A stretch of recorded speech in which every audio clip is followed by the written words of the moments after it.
Hello, it's Varun here. Today we are going to talk about how and here we have BuddyX Customizer open and let me go back so we can start from there. If you check our docs, you can find we have site identity and the branding sections. Inside that one, you can navigate to the customize, and it is a default WordPress Customizer,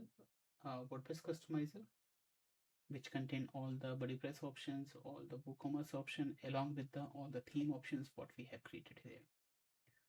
And first one, which is most important, is the site identification, and you can upload your logo here, and you can also set a favicon for your website here. For the ideal size for any logo, like we have a horizontal space on the top, then I will suggest like you have to use some rectangular logo with 150 or 200 pixel wide along with the 80 or 90 pixel height. And for branding point of view, we have one more location where you have to upload your logo, which is this section, enable custom login. And then you can go to the logo section and you just have to upload your logo. In that way, this WordPress logo will be replaced with your uploaded logo. You can change the dimension just like I mentioned, like for you here also 200 pixel and 80 pixel will be the standard one. You can also include your website link there, and powered by WordPress you can replace it with anything. And we also have created a couple of templates but you can use there. Suppose that this one, and once you apply that there, that will be displayed on the login screen.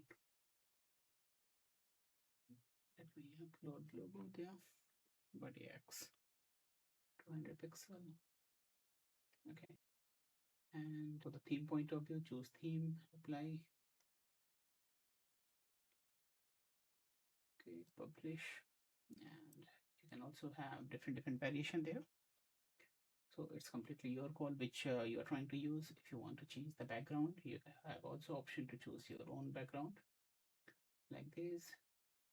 Okay, so we have given you flexibility to choose the background, choose which type of look and feel you want to maintain for the login branding, and you can also customize your layout for the homepage. You can apply your logo, you can apply your favicon from there, and so that will covers all the branding options what you have.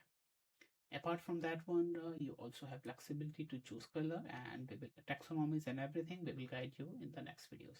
Thank you.